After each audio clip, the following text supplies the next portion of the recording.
नमस्कार दोस्तों, आप पढ़ रहे हैं कक्षा 11वीं एनसीईआरटी इंग्लिश। आज हम पढ़ेंगे हॉर्नबिल बुक का लेसन 2 जिसका नाम क्या है, we are not afraid to die if we can all be together. और इसके 3 इंपॉर्टेंट क्वेश्चन करेंगे। पहला क्वेश्चन ये होगा जिसका भी पहला ये है और पहले का सेकंड ये होगा। इसके बाद दूसरा क्वेश्चन ये होगा और इसके बाद तीसरा क्वेश्चन ये होगा। और ये क्वेश्चन बहुत बार पूछा गया है, मतलब इंपॉर्टेंट क्वेश्चन है। तो शुरू करते हैं। देखिए लेसन 2 नाम क्या है, उसका अर्थ क्या है। देखिए वी आर नॉट, हम नहीं है, अफ्रेड यानी हम भयभीत नहीं है, टू डाई यानी मरने से, मतलब हमें मौत का डर नहीं है। इफ वी कैन, यदि हम, कैन यानी सकते हैं, ऑल बी मतलब हो सकते हैं, टुगेदर यानी एक साथ, यदि हम एक साथ हैं या एक साथ हो सकते हैं तो हमें मौत का कोई डर नहीं है। और इसके राइटर कौन है, देखिए गॉर्डन कुक और एलन ईस्ट इसके 2 राइटर हैं, लेकिन इस पूरे चैप्टर में केवल गॉर्डन कुक के बारे में बताया गया है। तो सबसे पहले हम इस चैप्टर के बारे में थोड़ी सा समझ लेते हैं। तो देखिए यहाँ पे गॉर्डन कुक क्या बताते हैं। गॉर्डन कुक बताते हैं मैरी कौन है, उनकी पत्नी है, और जोनाथन जो है उनका 6 वर्ष का बेटा है, और सुजैन जो है उनकी 7 वर्ष की पुत्री है। इन सब का ड्रीम था, ड्रीम यानी सपना था कि गोलाकार दुनिया की समुद्री यात्रा करेंगे। और ये समुद्री यात्रा 200 साल पहले कैप्टन जेम्स कुक कंप्लीट कर चुके थे, तो वही चीज दोहराना चाहते थे गॉर्डन कुक। तो उन्होंने क्या किया, सबसे पहले तो एक बहुत अच्छी नाव बनाई, उस नाव का नाम रखा वेब वाकर, और उसका परीक्षण किया गया। वो खराब से खराब मौसम में भी अच्छे से चल सकती थी। और इन सब के बाद वे गोलाकार दुनिया की समुद्री यात्रा करना शुरू करते हैं। तो देखिए कहां से शुरुआत करते हैं। सबसे पहले जो है वो इंग्लैंड के प्लायमाउथ से केप टाउन तक की यात्रा करते हैं, और ये यात्रा एक सुखद यात्रा होती है। अब इसके बाद वाली यात्रा बहुत कठिन होने वाली थी, तो इसलिए वो क्या करते हैं, कैप्टन जो है गॉर्डन कुक 2 जहाज कर्मियों को और रख लेते हैं, क्योंकि उन्हें अब दक्षिणी हिंद महासागर पार करना था, जो कि सबसे कठिन काम था। अब वो दक्षिणी हिंद महासागर में आगे बढ़ते हैं और 2 जनवरी को बहुत बड़ी बड़ी लहरें आती हैं, तूफान आता है। उन सब का सामना कैसे करते होंगे। और फिर जो है 3 जनवरी को उन्हें थोड़ी आराम मिलता है, और फिर 4 जनवरी को वो अपना पहला भोजन करते हैं। 5 जनवरी को फिर बहुत खतरनाक स्थिति उत्पन्न हो जाती है, और 6 जनवरी को फिर थोड़ी राहत मिल जाती है। और इसके बाद फिर वो एक आइसलैंड की खोज करते हैं। तो देखिए अभी हमने बहुत शॉर्ट में आपको स्टोरी बताई है, आगे क्वेश्चन आंसर में देखते चलेंगे, जितनी हमें आवश्यकता होगी उतनी समझते चलेंगे। तो देखिए पहला क्वेश्चन क्या है, लिस्ट द स्टेप्स। स्टेप्स मतलब होते हैं कदम, टेकन यानी लिए गए या उठाए गए, बाय द कैप्टन यानी कैप्टन के द्वारा जो उठाए गए कदम है उनकी सूची बनाना है। देखिए कब कदम उठाए गए, पहली स्थिति है तब कौन कौन से कदम उठाए गए इसके बारे में बताना है। फिर सेकंड स्थिति है वो उत्पन्न हुई तब कौन कौन से कदम उठाए हैं। तो देखिए पहली स्थिति कौन सी थी, टू प्रोटेक्ट बचाना था, रक्षा करनी थी, द शिप जहाज की रक्षा करनी थी, वैन रफ वेदर यानी खराब मौसम, और विगेन यानी शुरू हुआ, जब खराब मौसम शुरू हुआ तो समुद्री जहाज की रक्षा कैसे की उनने, इसके लिए कौन कौन से कदम उठाए हैं उनको हमें बताना है। तो जैसे ही खराब मौसम शुरू होता है तो कप्तान क्या करता है, सबसे पहले तो निर्णय लेता है कि हम अपनी जहाज को अब धीमा कर लेंगे, और फिर क्या करता है, जितनी भी चीजें रखी होंगी उनको दुगनी मजबूती से बांध देता है।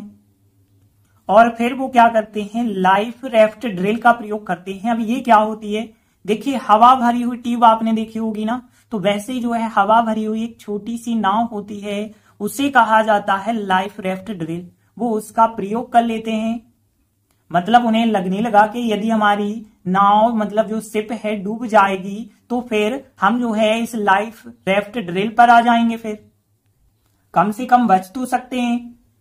और इसके अलावा उन्हें लाइफ लाइन्स जो होती हैं रस्सियों को कहा जाता है, जो यहाँ पे रक्षा करने वाली रस्सियां होती हैं उनको भी वो क्या कर लेते हैं, बांध लेते हैं, अटैच कर लेते हैं खुद से। और इसके अलावा जो लाइफ जैकेट्स होते हैं, तो लाइफ जैकेट्स समुद्र में जब आप जाते हैं तो यहाँ पे आपने देखा होगा अलग प्रकार की जैकेट होते हैं, तो वो उन जैकेट को पहन लेते हैं। तो देखिए आंसर बताया गया, जहाज की रक्षा करने के लिए जब खराब मौसम शुरू होता है तो कप्तान क्या करते हैं, जहाज को धीमा कर लेते हैं। फिर उन्होंने क्या किया, हर एक चीज को दुगनी मजबूती से बांध दिया और अपनी लाइफ रेफ्ट ड्रिल का प्रयोग कर लिया उन्होंने। और फिर जो लाइफ लाइंस भी अटैच कर ली, मतलब जो रक्षा वाली रस्सियां होती हैं वो भी अपने से बांध ली होंगी, और लाइफ जैकेट जो होते हैं उन्हें भी पहन लिया। अब हम देख लेते हैं कौन कौन से कठिन वर्ड हैं। देखिए धीमा करना, धीमा करना को यहाँ पे लिखा गया है स्लो डाउन। ध्यान रखना, स्लो डाउन का मतलब होता है रफ्तार धीमी करना। तो यहाँ पे स्लो डाउन का सेकंड फॉर्म ईडी जोड़ देंगे, स्लोड डाउन हो जाएगा। फिर इसके बाद देखिए दुगनी मजबूती से बांधना, यह होता है डबल फास्टन। तो ध्यान रखना, डबल फास्टन का मतलब दुगनी मजबूती से बांधना, और ईडी जोड़ देंगे तो सेकंड फॉर्म हो जाएगा। और फिर ये तो आपको पता होगा एवरीथिंग यानी हर एक चीज को। और फिर इसके बाद अटैच कर लेना यानी कि बांध लेना। और फिर पहन लिए, देखिए पहनना को वियर कहते हैं, वियर मतलब होता है पहनना। और फिर वियर का सेकंड फॉर्म वॉर होता है, थर्ड होता है वॉर्न। तो कौन कौन से वर्ड हमने बताया, एक तो स्लो डाउन बताया धीमा करना, एक तो वॉर हो गया पहनना सेकंड फॉर्म, और डबल फास्टन यानी दुगनी मजबूती से बांध लेना। अब देखिए पहली लाइन की यदि हम बात करें तो बिल्कुल क्वेश्चन की जो लाइन है, to protect the ship when rough weather begin, पूरी लाइन यही की यही आपको लिखनी है। इसके बाद ध्यान देना, कप्तान ने जहाज को धीमा किया, यानी द कैप्टन कप्तान ने स्लोड डाउन, स्लो डाउन बताया ना, सेकंड फॉर्म करेंगे, स्लोड डाउन धीमा किया। और फिर किसे धीमा किया है, द शिप यानी जहाज को धीमा किया। फिर उन्होंने, फिर को क्या कहते हैं, THEN होता है देन, फिर, और फिर दे मतलब उन्होंने, तो दे उन्होंने, और फिर दुगनी मजबूती से बांध दिया मतलब डबल फास्टनड, डबल फास्टनड सेकंड फॉर्म लिखना है। और एवरीथिंग यानी हर एक चीज को, तो फिर देन दे, फिर उन्होंने डबल फास्टनड कर लिया यानी दुगनी मजबूती से बांध लिया एवरीथिंग यानी हर एक चीज को।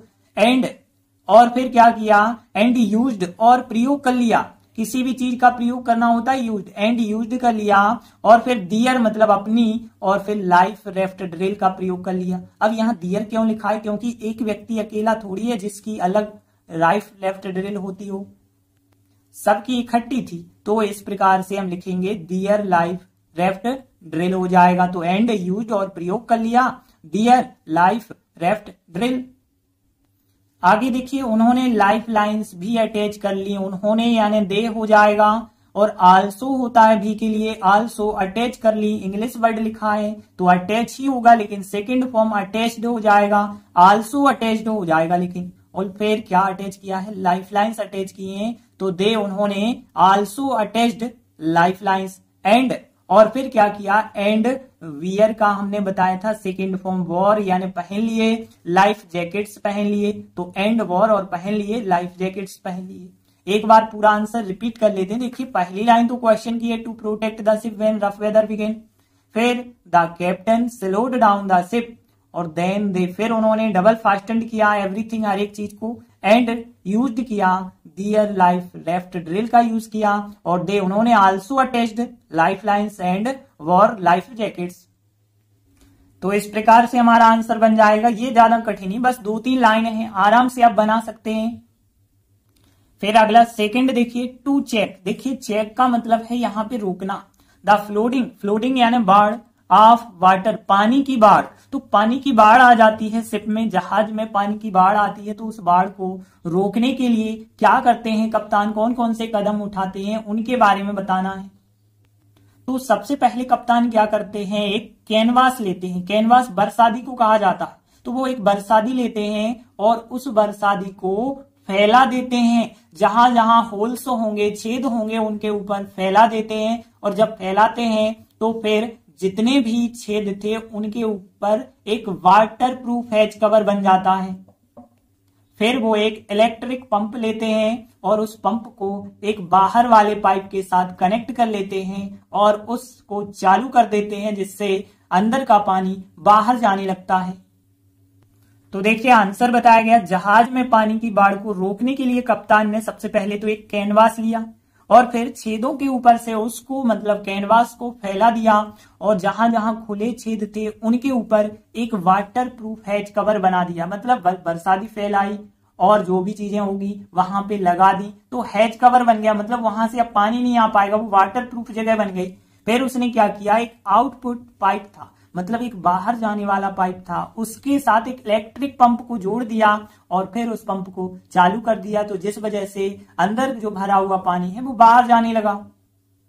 अब यहां देख लेते हैं कौन कौन से कठिन वर्ड है।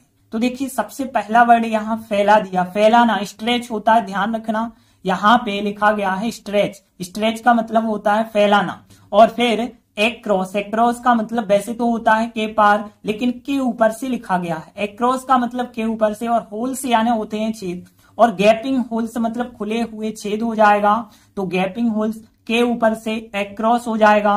Water proof has cover English word लिखा है, बना दिया मतलब मेक का सेकेंड फॉर्म मेड होता है। फिर इसके बाद देखिए फिर उसने क्या किया, तो फिर को देन कहते हैं, एक आउटपुट पाइप को इंग्लिश शब्द है, और फिर इलेक्ट्रिक पंप इंग्लिश शब्द है, कनेक्ट कर दिया, कनेक्ट करना होता है जोड़ना, कनेक्टेड सेकंड फॉर्म हो जाएगा। फिर उसे चालू कर दिया, चालू करना यानी स्टार्ट करना, तो स्टार्टेड कर दिया। तो केवल हमें दो वर्ड ही मिले, एक तो स्ट्रेच फैलाना, एक्रॉस मतलब के ऊपर से। तो देखिए अब पहली लाइन यदि देखें, जहाज में पानी की बाढ़ को रोकने के लिए to check the floating of water in the ship, ये पूरी लाइन यहां तक आप लिख देंगे। फिर इसके आगे देखिए द कैप्टन, कैप्टन ने लिया, लेना का सेकेंड फॉर्म, तो लेना को टेक कहते हैं, टेक का सेकेंड फॉर्म टुक, तो यहाँ द कैप्टन, कैप्टन ने टुक लिया, कैनवास से कैनवास लिया, कैनवास मतलब बरसाती होती है, तो फिर द कैप्टन, कैप्टन ने टुक लिया, कैनवास से कैनवास लिया, एंड और फिर क्या कर दिया, एंड स्ट्रेच्ड, सेकेंड फॉर्म लिखना है यहाँ पे ईडी लगा के, तो एंड स्ट्रेच्ड फैला दिया, उसको मतलब इट कहेंगे, कैनवास को फैलाया, कैनवास को हमें इट कहना पड़ेगा, तो एंड स्ट्रेच्ड और फैला दिया, इट उसको फैला दिया, एक्रॉस के ऊपर से, एक्रॉस द होल से मतलब छेदों के ऊपर से, और खुले छेदों के ऊपर एक वाटर प्रूफ हैज कवर बना दिया, तो हम लिखेंगे एंड मेड और बना दिया। अब क्या बना दिया, water proof has cover, English word है ये, पानी अंदर ना आ सके इसके लिए वाटर प्रूफ हैज कवर बना दिया। और फिर एक्रॉस यानी के ऊपर से, across gapping holes, gapping holes मतलब खुले हुए छेद, तो गैपिंग होल्स यहाँ पे लिख देंगे, तो एंड मेड और बना दिया, वाटर प्रूफ हैज कवर बना दिया, और फिर एक्रॉस द गैपिंग होल्स हो जाएगा। फिर आगे देखिए फिर उसने क्या किया, तो फिर को देन कहते हैं, देन ही मतलब कैप्टन की बात कर रहे हैं ना, तो ही लिखना पड़ेगा, तो देन ही फिर उसने कनेक्टेड कर दिया मतलब जोड़ दिया, और फिर क्या जोड़ दिया है, एक इलेक्ट्रिक पंप, इलेक्ट्रिक पंप को यदि हम देखें तो स्वर से उच्चारण आता है, तो एक को एन आर्टिकल लिखना पड़ेगा, तो एन इलेक्ट्रिक पंप लिख देंगे, और फिर विथ के साथ लिखेंगे, और एक आउटपुट पाइप, तो देखिए आउटपुट यहां भी स्वर से उच्चारण आ रहा, तो यहां भी एन आर्टिकल जोड़ेंगे, तो एन आउटपुट पाइप लिख देंगे। तो इस प्रकार से बनेगी लाइन कि देन ही फिर उसने कनेक्टेड जोड़ दिया, एन इलेक्ट्रिक पंप विथ के साथ एन आउटपुट पाइप, और फिर उसने चालू कर दिया, तो एंड और स्टार्टेड चालू कर दिया, उससे चालू कर दिया, उसे मतलब उस पंप को चालू किया है तो इट कहेंगे, तो एंड स्टार्टेड इट और उसे चालू कर दिया। एक बार आंसर रिपीट कर लेते हैं। देखिए पहली लाइन तो क्वेश्चन से है, to check the floating of water in the ship, फिर द कैप्टन, कैप्टन ने क्या किया, टुक यानी लिया, कैनवास से कैनवास लिया, एंड स्ट्रेच्ड फैला दिया, इट उसको फैला दिया, एक्रॉस के ऊपर से, एक्रॉस द होल्स मतलब छेदों के ऊपर से, एंड मेड और बना दिया, वाटर प्रूफ हैज कवर बना दिया, एक्रॉस द गैपिंग होल्स खुले हुए छेदों के ऊपर से, और फिर देन ही फिर उसने कनेक्टेड कर दिया, एन इलेक्ट्रिक पंप, और फिर विथ के साथ एन आउटपुट पाइप के साथ, और फिर उसे चालू कर दिया, तो एंड स्टार्टेड इट और फिर उसे चालू कर दिया। तो देखिए इस प्रकार से हमारा आंसर बन जाएगा, और ये आंसर भी ज्यादा बड़ा नहीं, 3 लाइनों का आंसर है, आराम से आप बना सकते हैं।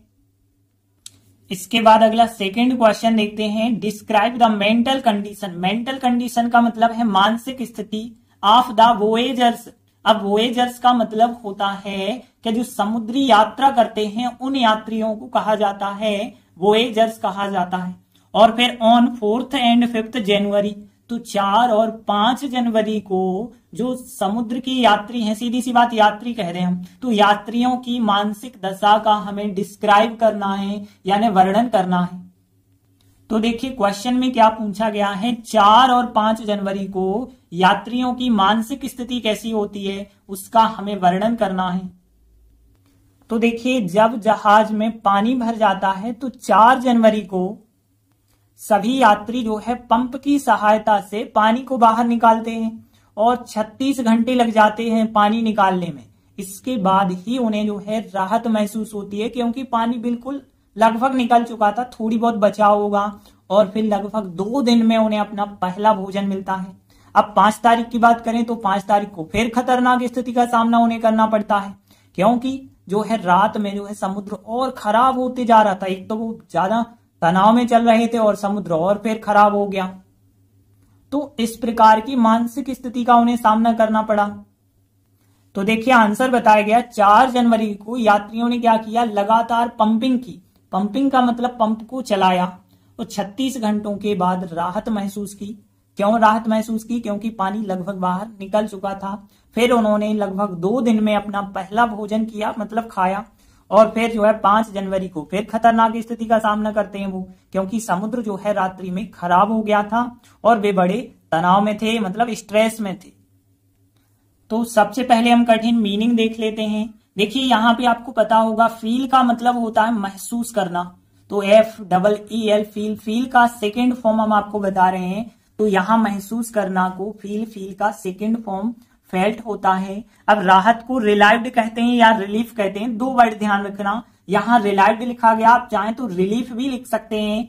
फिर इसके बाद यदि हम देखें ऑलमोस्ट होता है लगभग, ऑलमोस्ट होता है लगभग, और बाहर निकल गया, बाहर मतलब होता है आउट, और निकल गया तो निकल जाना को ड्रेन कहते हैं। तो ड्रेन आउट का मतलब है बाहर निकल जाना। सेकेंड फॉर्म देखें तो ड्रेन्ड आउट मतलब बाहर निकल गया, और ऑलमोस्ट भी साथ में लगा दो तो ऑलमोस्ट ड्रेन्ड आउट मतलब लगभग बाहर निकल गया, ये हो जाएगा। और वाटर यानी पानी हो जाएगा। और फिर को देन कहते हैं, पता है आपको, और लगभग को ऑलमोस्ट हमने बताया। अब देखिए मील एक शब्द लिखा गया, मील, मील का मतलब होता है भोजन।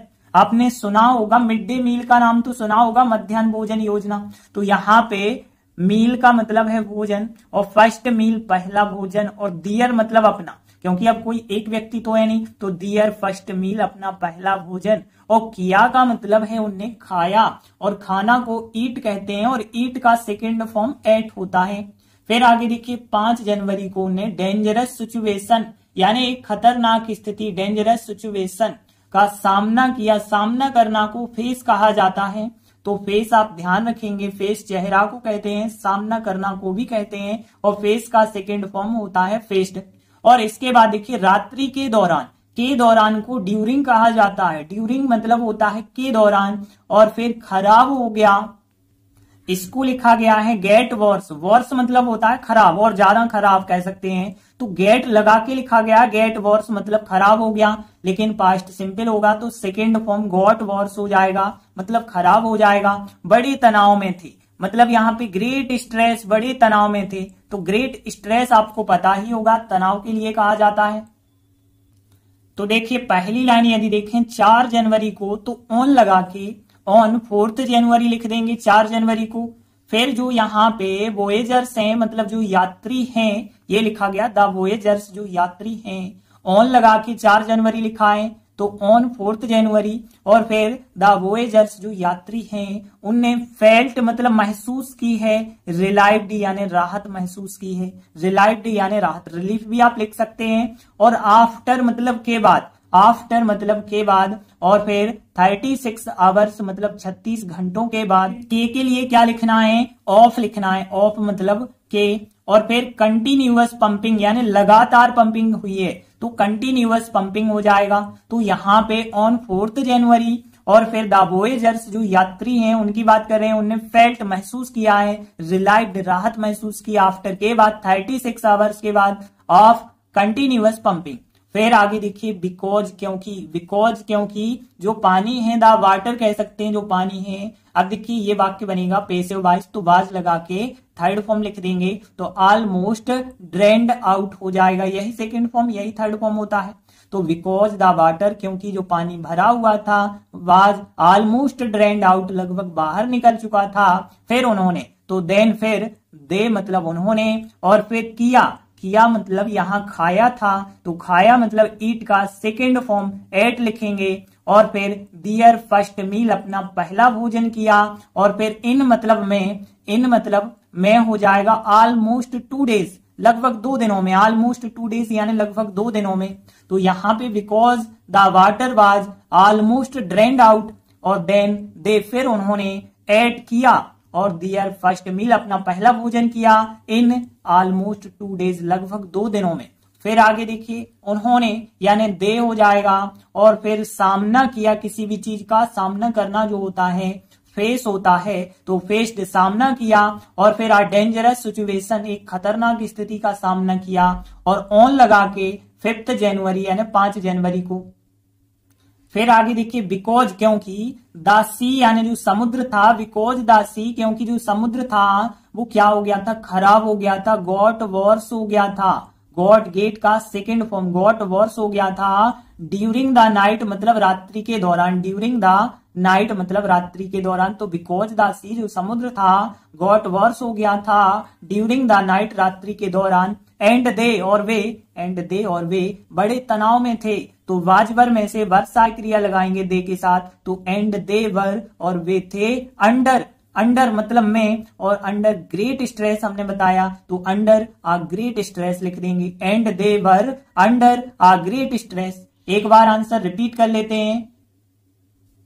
On 4th January the voyagers, और फिर felt relieved after 36 hours of continuous pumping because the water was almost drained out. Then they फिर उन्होंने ऐड किया दियर फर्स्ट मील पहला भोजन किया, और फिर इन ऑलमोस्ट 2 डेज, और फिर दे उन्होंने फेस्ड सामना किया आ डेंजरस सिचुएशन का, और ऑन लगा के 5 जनवरी को बिकॉज क्योंकि द सी जो समुद्र था गॉट वर्स हो गया था, और फिर ड्यूरिंग द नाइट रात्रि के दौरान, एंड दे वर और वे थे अंडर आ ग्रेट स्ट्रेस एक बहुत बड़े तनाव में थे। तो इस प्रकार से हमारा आंसर बन जाएगा। देखिए ये आंसर थोड़ी बड़ा है, तो ये क्वेश्चन जो है लॉन्ग टाइप के लिए इंपॉर्टेंट क्वेश्चन है, ये पूछा जाएगा, तो स्पेशली लॉन्ग टाइप में पूछा जाएगा, तो लॉन्ग टाइप के हिसाब से इसकी तैयारी रखना। इसके बाद अगला तीसरा क्वेश्चन है व्हाट वाज द फीट। देखिए यहाँ फीट का मतलब है कारनामा, कमाल, वीरता वाला काम। तो वह वीरता वाला काम क्या था जो गॉर्डन कॉक ने रिपीट किया था, 200 सालों के बाद रिपीट किया था। तो हमने बताया था कि गॉर्डन कुक ने, जो कैप्टन जेम्स कुक थे, उनके द्वारा जो गोलाकार दुनिया की समुद्री यात्रा की गई थी, तो इनने भी उसी को रिपीट किया था, तो यही वो कमाल था। तो देखिए आंसर क्या बताया गया कि गॉर्डन कुक जो हैं, इनने कैप्टन जेम्स कुक के द्वारा 200 साल पहले की गई गोलाकार दुनिया की समुद्री यात्रा को दोहराया था, यही वो कमाल है।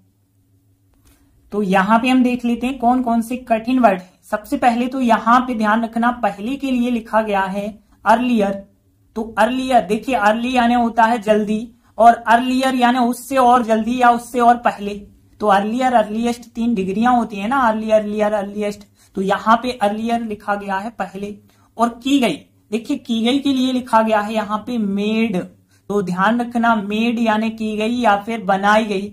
और गोलाकार को राउंड कहते हैं, और फिर वर्ल्ड मतलब दुनिया होती है, और समुद्री यात्रा को क्या कहते हैं, वोएज कहते हैं। तो ध्यान रखना, वोएज का मतलब होता है समुद्र की यात्रा, और वोएजर्स हमने देखा था समुद्र की यात्रा करने वाले यात्री को कहा गया था। तो वोएज का मतलब समुद्री यात्रा।